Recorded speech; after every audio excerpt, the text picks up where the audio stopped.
Welcome! Today we will do something a little different than usual. I will be drawing a fan art of Valkyrae, while giving you a backstory and commentary on my experience working with her as her emote artist from 2016 to 19.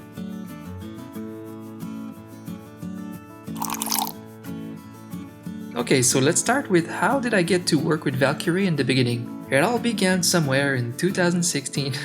I was a full-time emote artist for about a year then, making emotes mainly for the League of Legends streamer NightBlue3 at the time. He was my first ever client since 2015 or 14. It was my friend and streamer Dear Nadia who introduced me and Ray to each other. I think Ray liked the work that I did for Nadia or NightBlue3 back then. If I look at our very first conversation on Twitter, it was me being like, "Hi Valkyrae, nice to meet you, you can call me Dom," and I was saying something like, "I could take you in as a client, but I really dislike making clients wait a long time and my queue is really long right now. I'm wondering if you're willing to wait." And she said like, "Of course, love your work, I'm in no rush at all." Love that. Clients that respect the wait times, that understand how busy things can get with freelancing. It's already a great start. Isn't it funny though that I was like making an exception by adding her in my queue? I was probably really stressed out by a rush of emote orders. It happens every year. I have to decline new work opportunities very often because I'm just too slow at making emotes, damn it! So right off the bat, Ray was super professional and patient. I was streaming my emote commissions even back then, and Ray would come by and hang out every now and then while I was working on some emotes. Doesn't matter if they were for her. She made it a habit of coming by once in a while, drop a resub, and just being super friendly. I just had like 10 viewers and she was chilling with me in my chat. Really wholesome.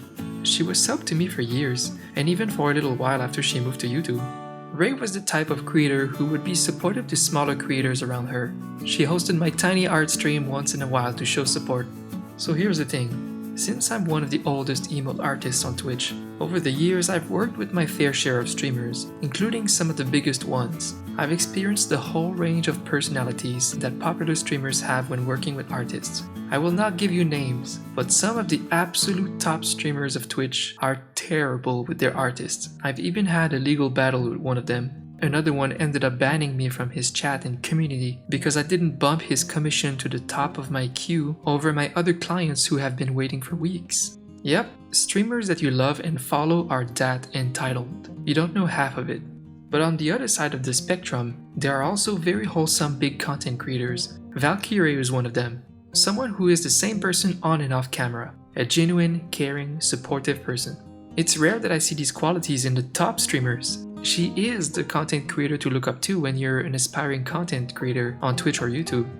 Now let's answer this question. What type of client was Valkyrae? Okay, let me separate this into 3 categories. In my opinion, there are 3 categories of clients that artists encounter. Number 1, vague but not picky. Number 2, picky but precise. And number 3, vague and picky. As an artist, you want to avoid number 3 at all costs. So let me break it down for you. A client that's vague but not picky is very fun to work with because they give you a lot of creative freedom, and since you know that they will likely not give you a hard time or make you remake your drawing, you're more likely to let yourself go all out and make something really original. This is one way to achieve some of the best emotes on Twitch. The second type of client is picky but precise. It's a client that will make you a pretty detailed list of what they want, or will give you very specific tweaks to adjust your art, but in a way that is constructive and productive.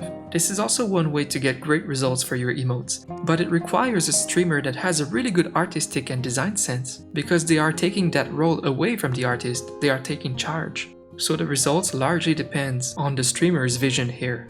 And the last client type is vague and picky. They are the ones that are not precise with what they want from the beginning. They're acting like they're very chill and they trust that they will like the result that you come up with. They won't give you image references either. But when you show them your results, suddenly, they know what they want! And you bet that what they want is not what you created. They make you waste hours and really drain your creative energy. So can you guess which type of client Valkyrae was?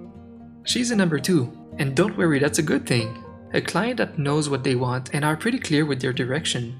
But with Ray, it's even more than that. Ray has an incredible artistic sense. All of our emotes that were very successful in her community, I'd say that they were a team effort, and I remember telling her that.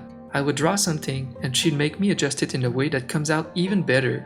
She would literally help me make my art better. Or, in other cases, her idea for an emote from the start was already very good. This is a recipe to create a very successful brand. When the streamer has great ideas and they can work with the artist to bring them alive. An emote can only be as good as its original idea. So this could backfire if a streamer would give their bad ideas to their artist. There's only so much the artist can do with bad ideas.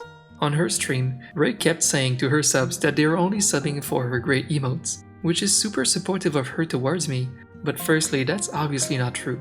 And secondly, she deserves at least half of the credit for her emote success. Ray has an incredible artistic sense, and that's why she's one of the great examples of how a client with a great artistic sense can assume some control of the creative process and achieve a very successful brand, without being frustrating to work with at all. What are the most successful emotes we've created together? The number one has to be Ray Derp. It's a derpy Squirtle that I've made that is still so popular that it's stolen a million times around Discord and Twitch. Her ridiculous looking Pokemon based emotes are probably what was so great about her emote theme initially. Look at this little collection of creepy Pokemon that we've made for her. Beautiful, right? I know, this is my legacy right there. Look at this Pikachu. Later on, Ray wanted to revise her emote theme a little bit by adding an original mascot. She wanted chubby foxes. Here's a collection of them. They look minimalistic, but they turned out to be pretty unique designs. They are recognizable, and that's what's important. You see them in a chat and you know they're Ray's emotes. Each of them is supposed to be a different fox since they have different colors and sometimes a different shape, but together they form a uniform theme. This is all very old work in my portfolio, but I still love them and I still cherish having worked with Ray to create these. It brings back great memories when I look at them. I think that losing Ray's emotes on Twitch is the number one and perhaps the only sad thing coming from Ray moving her stream to YouTube. We still miss the emotes, but let's admit it. Her move to YouTube turned out to be the greatest platform move of all the streamers so far. The viewership is insane, and she still has a huge presence around the Twitch community. Everybody knows who Valkyrae is. Okay, slightly unrelated to me working with her, what is my experience meeting Ray in person at TwitchCon? I was always lucky enough to find Ray without waiting a long meet and greet line. Well, I guess I was lucky enough to know her before her channel really blew up with the Fortnite era. I was with my buddy and mod Pixel Pusher, and he was aware when Ray was telling her Discord about a secret meet and greet on the convention floor, so we'd sneak in and get a picture with her. She was so warm and friendly. She was yelling like, "Guys, this is my emote artist!" So nice. What is this guy looking at? Another time I was with my girlfriend Crystal. They only knew each other a little bit from me at the time, and when Ray saw Crystal in the main lobby, she'd just yell, "Crystal!" and jump at her to give her a warm hug.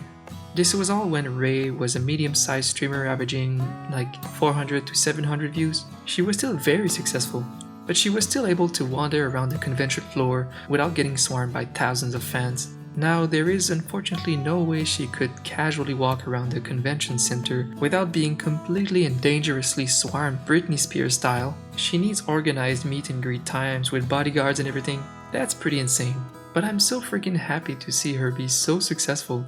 Like if anyone deserves it, it's her, because she's just genuinely nice to everyone on and off stream, on top of being a super hard worker.